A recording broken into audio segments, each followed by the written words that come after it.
Halo Mas, perkenalkan nama saya Muhammad Dafar Rizky Sutrisno dengan NPWP 502523 1207. Di sini saya mau demo untuk semua soal AC saya pada saat pilot praktikum kemarin. Di sini saya akan menjelaskan dulu konsep demo saya karena kemarin diberitahu untuk setiap soal itu diusahakan maksimum 30 detik. Jadi di sini saya hanya akan menjelaskan algoritma yang saya gunakan pada program saya dan terutama bagian mainnya yang digunakan untuk menyelesaikan problem set yang diberikan di soal. Langsung saya mulai saja untuk soal nomor 0. Di sini dia disuruh menggunakan template list yang ada di modul, lalu mengubah mainnya agar bisa menginput banyak variabel berdasarkan indeksnya berapa. Di sini nanti hasilnya akan mengurutkan dari yang paling kecil ke yang besar atau ascending. Untuk programnya di sini saya di luar main saya mengambil dari template, yang di mainnya ini juga ada beberapa yang template juga untuk mendeklarasinya. Lalu n untuk indeks berapa banyak jumlah yang ingin dimasukkan, di looping masukkan. Di sini saya melakukan pengondisian urutan itu saat mau memasukkan data. Jadi untuk masuk listnya dia akan mengecek dulu. Sini ada beberapa kondisi, ada 3. Yang pertama itu jika datanya itu lebih besar dari front, maka dia akan dimasukkan ke list yang di depan. Jika datanya itu lebih kecil dari yang back, maka dia akan dimasukkan ke yang belakang. Lalu untuk pemasukannya bisa pakai fungsi reference. Di sini untuk masukkan yang paling kecil ataupun tidak paling kecil ataupun tidak paling besar. Jadi mencari posisi di tengah-tengah. Jadi akan looping hingga sampai ke data sebelum dari indeksnya itu. Lalu untuk masukannya menggunakan insert n aja. Untuk outputnya di sini sudah output melalui yang ada di modul. Saya lupa buka. Untuk outputnya di sini saya template modul dan hasilnya juga sudah benar.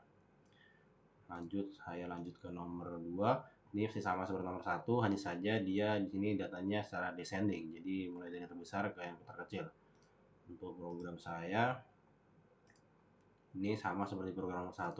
Kalau dilihat ini tidak ada yang berubah, hanya berubah pada tanda penginputannya. Jadi kalau yang di satu ini dia menggunakan yang lebih dari sama dengan, itu nanti dia yang salah satu berubah jadi kurang dari sama dengan, yang di 0 kurang dari ini dia jadi lebih dari, karena hanya untuk mengubah urutan ascending dan descendingnya saja, sisanya masih sama. Ini penjelasan nomor 1. Langsung saya lanjut ke nomor 2. Di sini dia sedikit berbeda dari nomor 1 dan nomor 2. Saya menggunakan algoritma yang sedikit berbeda. Di sini disuruh menginput, di sini inputannya bisa angka random, tapi outputnya yang indeks ganjil itu secara ascending, indeks genap dia secara descending. Lalu jumlah total bilangan yang ada di indeks genap itu selalu lebih besar dari yang indeks ganjil. Jadi algoritma saya di sini saya menggunakan waktu penginputan data, saya simpan dulu di suatu priority queue untuk mengurutkannya, lalu saya ngambil setengah data awal untuk memasukkan ke ascending ke indeks yang ganjil, lalu setengah data akhir untuk memasukkan descending ke yang genap. Jadi nanti totalnya pasti akan selalu lebih dari yang descending secara genap. Untuk programnya, ini saya scroll dulu, saya coba. Ini programnya di bagian main, ini priority queue-nya untuk memasukkan datanya. Lalu di sini saya menggunakan indeksnya ada berapa. Lalu sini untuk patokan indeks saja, ini untuk masukkan datanya. Untuk query-nya di sini ada queue untuk yang ganjil dan stack untuk yang genap, karena untuk melakukan ascending dan descending-nya. Jadi ascending-nya menggunakan queue, descending-nya menggunakan stack. Lalu dimasukkan ke data ganjil dan genapnya. Di sini ganjil genap sebagai indeks untuk hasil akhirnya nanti sesuai di dalam listnya. Lalu saya masukkan satu persatu dari data front dan dari data ganjil dan genapnya di satu persatu ke list dari data yang ingin disimpan. Lalu outputnya menggunakan template yang ada di modul seperti yang sebelumnya. Baik, di sini saya lanjutkan Mas untuk soal yang A, di mana di soalnya di sini dia seperti untuk mengecek healing potionnya bisa habis atau tidak ketika melakukan sebuah game. Jadi di sini menggunakan map juga bisa. Jadi dia outputnya ada 2 jenis, yaitu ketika healingnya tidak cukup dan healingnya cukup menggunakan healing yang paling efisien. Masuk saja ke kodenya yang A ini.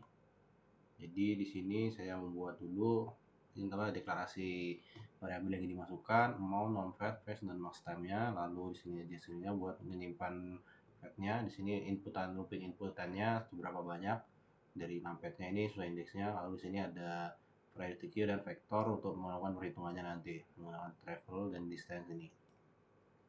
Lalu di sini ada travel push dan distance juga. Sini lalu terakhir ada untuk operasinya menggunakan looping while selama kolom travel, itu pergerakannya tidak kosong. Ada auto untuk looping pengeluarannya menggunakan top dan pop. Lalu di sini ada pengondisian ketika loopingnya ini sudah menemukan hasilnya atau area sama dengan mau, nanti outputnya ada dua tadi, ada yang jika timenya itu kurang dari sama dengan max time mengeluarkan timenya, tapi kalau tidak maka akan mengeluarkan string berupa muak gue butuh healing lagi. Untuk perhitungannya di sini ada looping untuk menghitung semua pergerakannya dari edge seniornya tadi. Lalu next dan costnya disimpan dulu. Lalu di sini jika poinnya kurang dari sama dengan cost, nanti ada perhitungan untuk mengganti. Tapi untuk jika kurang dari sama dengan max, nanti dia akan ada proses refill. Jadi sekian untuk kodenya, sudah benar juga outputnya.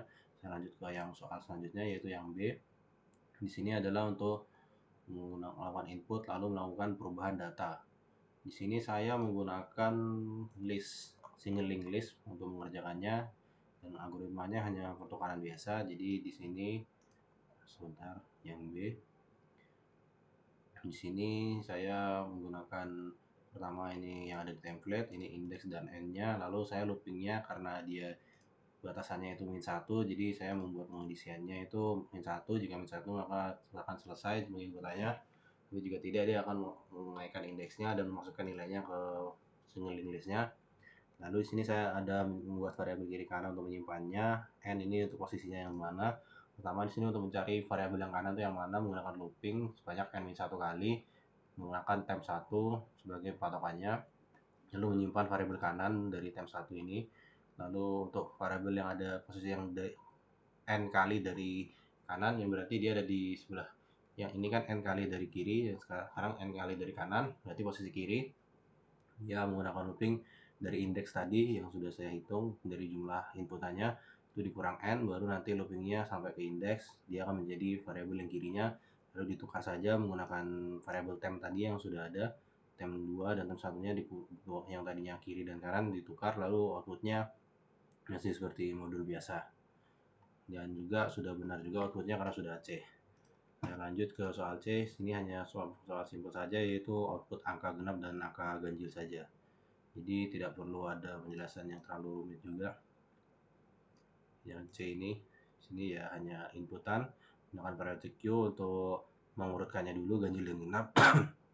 Menggunakan long integer untuk mengatasi batasannya. Lalu jika genap, push ke genap, jika ganjil, push ke ganjil, cewek angka genap, lalu habisin, cewek angka ganjil, lalu outputin, gitu saja. Baik, saya lanjutkan Mas untuk soal yang D. Di sini disuruh menghitung posisi kemungkinan dari graf yang bisa dibuat. Di sini ada sedikit algoritma yang saya notice yang bisa saya gunakan untuk menghitung ini, yaitu faktorial. Jadi untuk perhitungannya saya tidak menghitung menggunakan berapa algoritma yang mungkin seharusnya dikerjakan, tapi saya menggunakan algoritma faktorial biasa di sini. Saya tidak tahu apakah ini emang kebetulan atau emang seharusnya benar begini rumusnya, tapi saya menggunakan faktorial di mana hasilnya nanti dikurangin dari 10 pangkat 9 plus 7. Jadi ya saya masukin saja n dan hasilnya, memasukkan n-nya, inputannya, lalu kemungkinannya berapa. Sini looping untuk tiap hasilnya dimodulus dulu biar tidak melebihi batasan dari variabel, lalu mengeluarkan hasilnya. Kemarin saya menggunakan algoritma seperti ini, tiba-tiba sudah AC, jadi saya tidak menggunakan algoritma yang lainnya, jadi menggunakan ini. Saya lanjut ke soal yang di sini disuruh untuk menghitung mencari rootnya dari inputan akar-akarnya, akar paling bawahnya. Jadi inputnya seperti ini, rootnya 3. Di sini saya menggunakan algoritma yang saya buat sendiri, yaitu di sini saya menyimpan datanya ini tidak sebagai BST tapi sebagai array. Jadi karena di sini jika urutan paling bawahnya ini 8, maka nilai yang di atasnya itu pasti jumlahnya itu setengah dari paling bawah, artinya setengah hingga sampai ke root. Jadi di sini saya menyimpan algoritma saya menggunakan penyimpanan array. Jadi pertama jika inputnya sebanyak 8 ini diinput ke array, lalu arraynya dihitung per 2 data ke makin kecil 4, lalu dihitung per 2 data lagi sehingga mendapatkan rootnya. Lalu untuk menggunakan maksimum dan minimum ini ada patokan penghitungan arraynya dari jumlah arraynya. Jika jumlah array yang hasilnya nanti dibuat ini ada 4, misalnya di contoh ini 1, 2, 3, 4, ada 4, jadi nanti ada 4 stack array, ada 4 kali operasi array, maka dia akan mulai dari operasi pertama itu maksimum, minimum, dan maksimum lagi. Lalu di sini untuk programnya, di sini sebentar. Nah ini deklarasinya, n-nya, indeksnya n, long integer array. Di sini saya menggunakan satu array saja, memasukkan ke array-nya. Jadi saya tidak mendeklarasikan banyak array, tapi hanya satu array, tapi datanya akan berkurang terus-terusan hingga tersisa satu. Lalu ini untuk menghitung banyakkan loopingnya, banyak total jumlah array yang operasi array yang dilakukan hingga ke rootnya nanti. Jadi di sini ada pengisiannya, yaitu ini jika modulus 2 sama dengan 0 itu berarti dia ada genap, jumlah array operasi array yang genap, maka nanti mulainya seperti yang ada di soal. Jika genap itu mulai dari maksimum, minimum, dan maksimum. Jika ganjil dia akan mulai dari minimum dulu baru maksimum. Hanya untuk pengondisian itu saja. Perhitungannya seperti yang saya jelaskan tadi di array ini. Lalu di sini ada pengecekan untuk data yang ke i dan i plus 1. Di sini untuk data yang kurang dari sama dengan. Ini kalau data yang modulus 2 itu berarti data yang ganjil, kalau data yang genap. Lalu di sini indeks per 2 ini untuk membagi. Jadi dari yang sebelumnya kan dari 8 ke 4 hingga sampai 1. Lalu kalau sudah di check out array yang ke 0-nya, karena nanti array yang sisanya sudah terhapuskan dan tersisa array yang ada indeks yang paling pertama yaitu indeks 0. Outputnya sudah benar juga, sudah AC. Jadi saya tidak menggunakan algoritma yang ada BST-nya, saya menggunakan algoritma sendiri yang saya buat menggunakan array. Saya lanjut ke soal selanjutnya, ini soal G. Untuk soal G di sini operan bola, di sini saya menggunakan algoritma yang memanfaatkan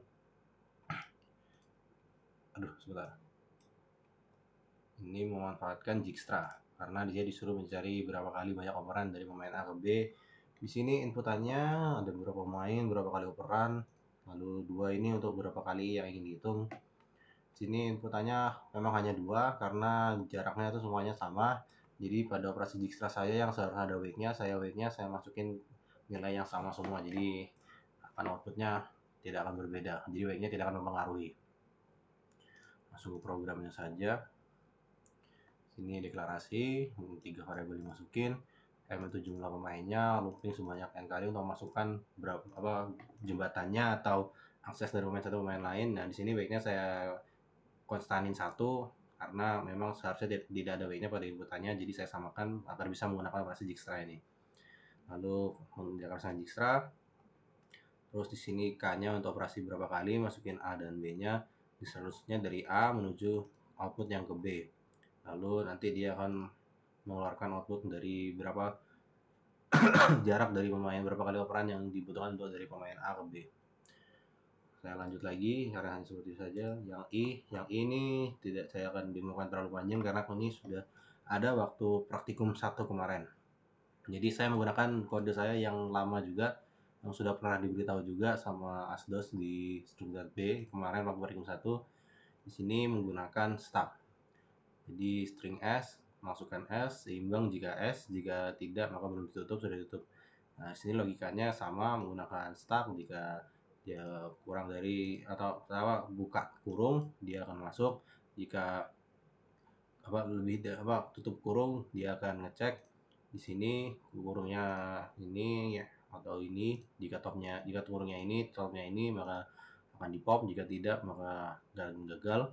Tapi di sini ada satu kurung baru, yaitu kurung lebih dari kurang dari ini. Hanya menambahkan itu saja pada program yang kemarin sudah pernah dikasih pada praktikum 1.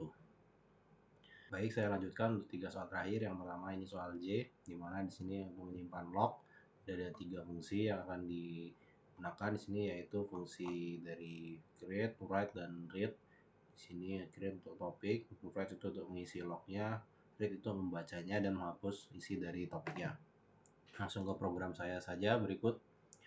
Untuk program J, sini saya menggunakan kelas logger. Di sini ada beberapa operasi pada kelas logger, yaitu add untuk menambahkan topik, pen untuk menambahkan log, lalu get last untuk mengambil data terakhir, log terakhir. Di sini n untuk log berapa kali banyak data yang ingin dimasukkan. Kita ignore untuk menghilangkan enternya. Logger bernama logger, tipe data logger, kelas logger bernama logger. Lalu string output di sini untuk menyimpan outputnya yang akan di output secara bersamaan pada yang terakhir nanti. Di sini string comment untuk masukkan komennya, lalu dicek komennya itu apa, create word atau read. Jika create dia akan memanggil fungsi add name. Di sini add, di sini akan topik find-nya sama dengan topik end, lalu ngambil masukkan ke topik logs-nya. Kalau di sini topik find-nya itu sama dengan topik log end-nya jika sudah ada maksudnya. Lalu untuk fungsi append-nya di sini jika write maka dia akan memanggil fungsi append, yaitu di sini yang ngambil kontennya kan, lalu dikirim ke topiknya. Di sini topik class, di sini untuk masukinnya pushback-nya. Lalu untuk read-nya di sini memanggil fungsi logger getLast, lalu masukkan hasilnya ke output vektor tadi, vektor output. Di sini getLast, di sini untuk mencari dulu di mana posisi topiknya, lalu lognya tidak empty. Lalu di sini menyimpan lognya, di sini untuk menghapus lognya yang sudah terambil tadi, lalu di return. Simpan ke output. Lalu kalau sudah semua untuk berapa jumlah data yang dimasukkan, ada looping untuk outputnya, di mana output dari log tadi yang menggunakan vektor di output satu persatu. Lanjut ke soal K. Di soal K ini dia game Hillichord, jadi untuk mencari skor maksimumnya dari inputnya pertama itu ada indeks itu berapa kali game yang dilakukan, lalu indeks lagi untuk berapa banyak Hillichord yang harus dikalahkan. Di sini sudah dijelaskan di soalnya. Lalu outputnya ada total dari indeks awal. Di program saya di sini saya menggunakan struct dan ada fungsi bool secure untuk return nilai benar atau salah dari jika untuk ini saya gunakan untuk sortingnya nanti. HC ini struct untuk menyimpan data HC-nya, ada nyawa dan skornya. Lalu mainnya n looping awal di sini 3 kali, lalu k untuk looping banyak HC-nya per game. Jadi di sini k mengenerasikan vektor HC sebanyak HCS sebanyak k, menggunakan array map untuk melakukan count.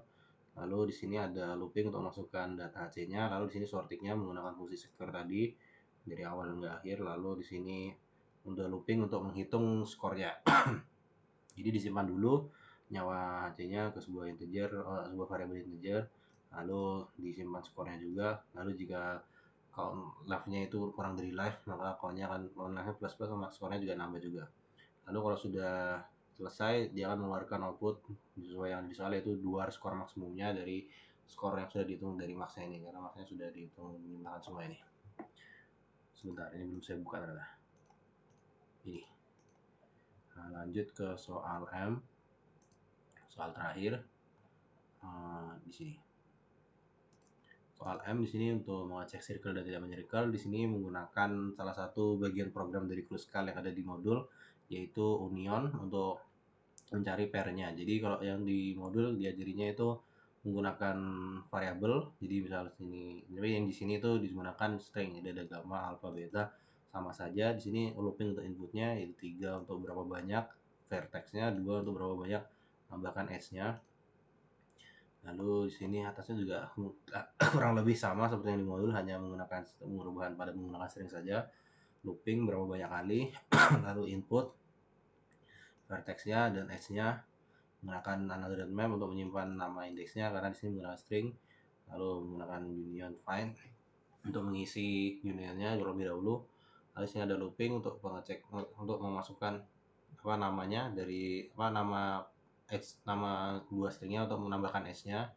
Lalu sini untuk mencari fungsi circle-nya di looping, jika dia tidak sama dengan root maka circle-nya akan terhapuskan, fungsi circle-nya akan tersimpan false atau gagal, bukan circle. Jadi outputnya pengecekannya hanya dari variabel circle aja. Jika true maka akan output tidak circle, jika false akan output circle.